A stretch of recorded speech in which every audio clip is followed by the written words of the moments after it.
The Aydahar dragon, a fairy tale creature, is believed to inhabit these mountains behind me. No one knows what it looks like, but local residents claim that the creature comes out only when fog descends over the mountains.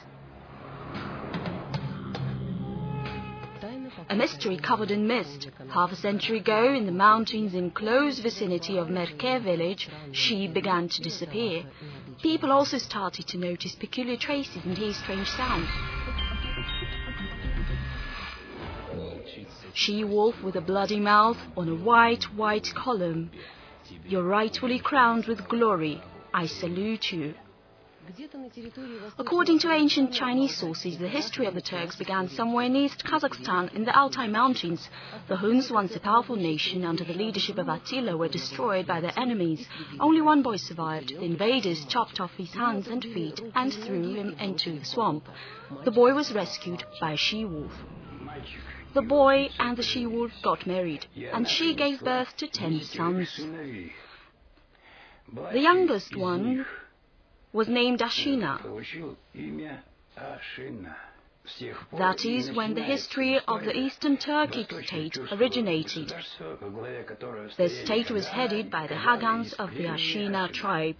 According to another legend, the she-wolf had blue eyes and a tendency to turn into a stunningly beautiful girl at night. Not all Turkic peoples are believed to have descended from the she-wolf. According to this legend, only 10 Turkic nations sprung from the wolf's 10 sons, and only one of them was named Turk. There exist a number of versions that attempt to explain just how a she-wolf became the ancestor of the Turks. One of them suggests that the cult of the wolf was inherited and passed on from generation to generation. And here is another legend. It is about Attila. The Romans claimed that the leader of the Huns himself was a descendant of a dog, that his flag had the image of a wolf's head on it. The eternal city remains a mystery to this day. When Pope Leo first came to meet with Attila, no one knows what sort of a conversation the two had among themselves. But after they talked, Attila refused to destroy Rome. Romulus and Remus were also reared by she-wolf. According to one version of the legend, the brothers were members of the Turkic tribes, not unlike the Huns. This could be the reason why the Pope and Attila were able to reach the consensus. In the mythology of many peoples, the image of a wolf has been associated with the ancestors of the tribe and the cult of the warrior. The image of a wolf usually symbolizes freedom, strength, sometimes purity. But I think that it primarily represents the spirit of rebellion.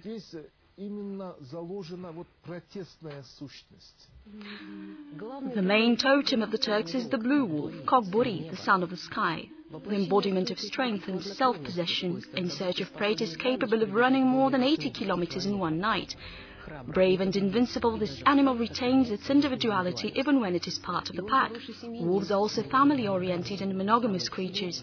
The strongest male becomes the pack leader. His female companion helps him to govern the pack. Wolves are accustomed to harsh weather conditions, and the Turks used to live side by side with the wolves. They were each other's companions in a way. The wolves stuck close to the men's herds.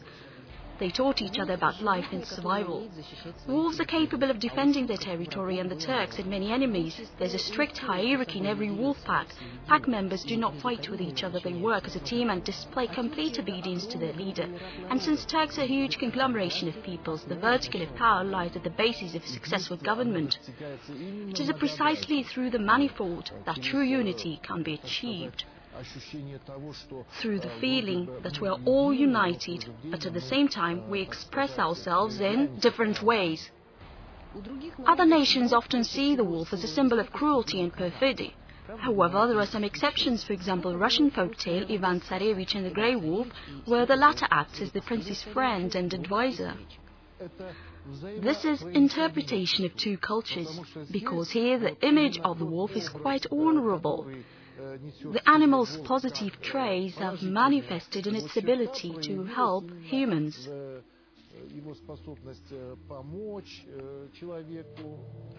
Therefore, this wolf fairy tale has Turkic roots.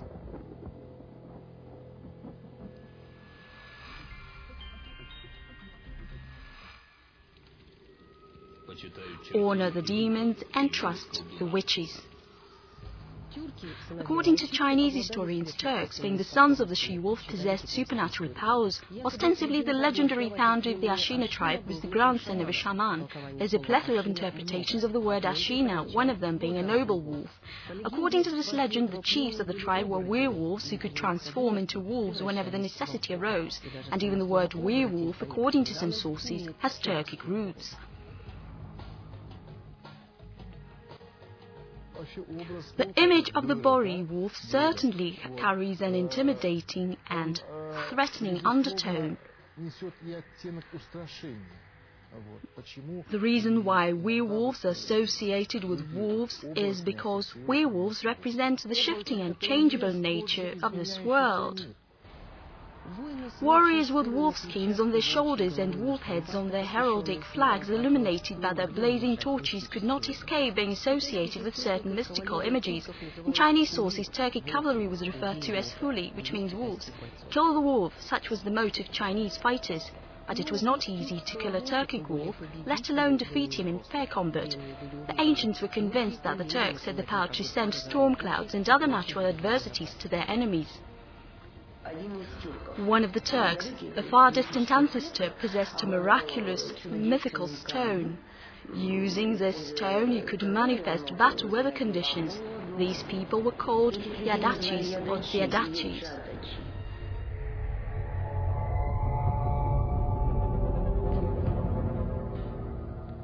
If various testimonials of ancient historians are to be believed, the Turks were very successful at the application of psychological warfare, the so-called combat magic. Yada or Diada is a magical stone with which people changed the weather. They would throw the stone upward, chant a spell, and that's all it took. You could order rain or snow or cause massive avalanches in the mountains. Crystal is believed to have been the stone most often used for such purposes. I think that those Yadachis knew about the special properties of the stones and their own magical powers, and they never hesitated to put them to good use. For example, in order to alter the weather, manifest good or bad weather conditions. Turkic sorcerers had the power to manifest black clouds, which would then shower the enemy with fire arrows. Authors of ancient Persia repeatedly wrote about these fiery darts, and generally speaking, Turkic peoples cultivated special attitude towards fire in their society. It was prohibited to spit into the fire or extinguish the heart with water. It was impossible. If a family had a strange visitor whom they suspected to be ill and contagious, they made him pass between 2 or 3 fires.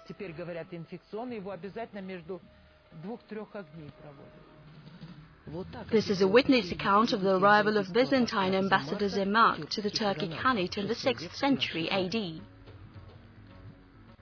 Some people who were believed to be able to ward off misfortune took the things that the Romans were carrying with them, put them together on a pile, made a fire, and started whispering some barbarous words, ringing the bell and beating the tambourine. They carried around a liana branch that popped from the fire. They seemed to have gotten into a frenzy as they kept uttering threats. They appeared to be expelling some crafty spirits. Only after the completion of this fire purification ritual was Zemach admitted to see the Hun. When fog settled on the mountains, a fiery serpent or fire-breathing dragon swept enemies from its path, witnessed the chroniclers. Of course, the allusions to snakes and dragons are strictly metaphorical.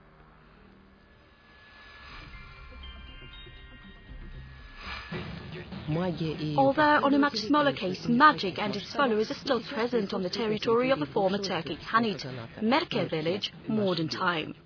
What is this, a whip? Yes, a whip. We use it to heal people. And how does one heal with a whip? We remove the damage from the evil eye. A whip is a reflection of the cult of the snake. All demonic beings in all Turkic myths are terribly afraid of the snake-shaped whip. According to one version, Kazakh word Ajdaha, dragon, comes from the Turkic word Ajdaha, which means the snake that gives and protects life. Do you have to weep hard in order to remove the damage? No, not hard enough to hurt. Like this, like this. And the damage will go away, and life will be good again. The cult of the dragon snake is an ancient cult. Terracotta dragon masks used to adorn the walls of the famous Turkic monument to Kultigin. It is believed that the tribal Tamgar, Genghis Khan's descendants, shaped as a trident and referred to as Aha, is also directly related to the ancient worship cult of these fairy tale creatures. Each town or village has its own favorite legend. For the residents of Merke, it is a legend about a dragon. It is believed that the dragon lives somewhere in the mountains and comes down from time to time. However, no one has ever seen or heard the creature in a long time. And where did the dragon go? I don't know. But did it used to live around these parts? It did a long time ago. My dad said that he had lived here, but where exactly, that we don't know. 4,000 meters above sea level, clean air and spectacular views. Here in the high meadows of Merke, there's a sanctuary of ancient Turks. Time has barely touched it. For several hundred years, various ritual ceremonies were held in this place. The monument is called the Cult Complex Merke 8. Here lies high-altitude Aulekol Lake, which translates from Kazakh as a sacred lake. Its water is believed to have healing properties. They say that around these parts one can hear a wolf's howl turn into a dragon's cry. The she-wolf in mythology is an expression of strength and energy of the dragon, the lord of the earth, fertility and ability to bear multiple offspring.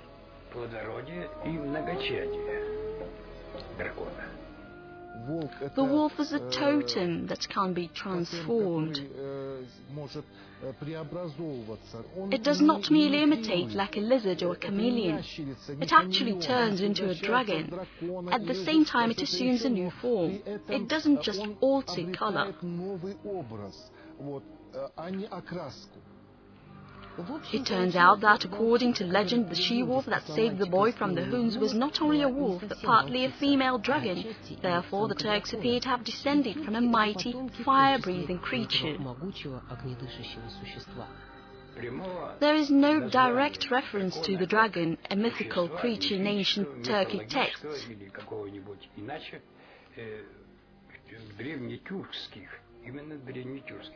For the same reason, the name of the Kok dynasty is never mentioned.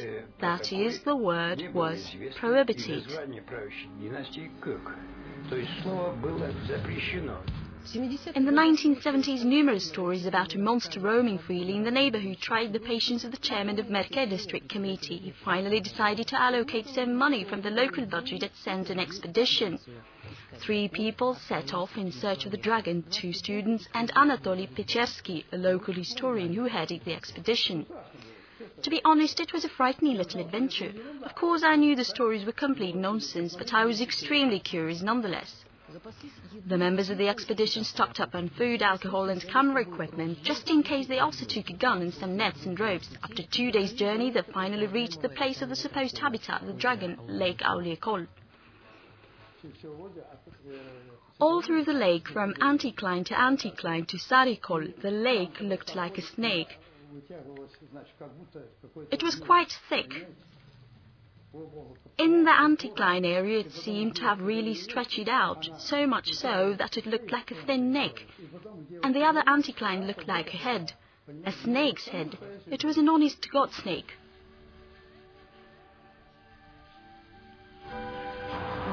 The dragon was never found. Mysterious sounds were attributed to unexplored natural phenomena.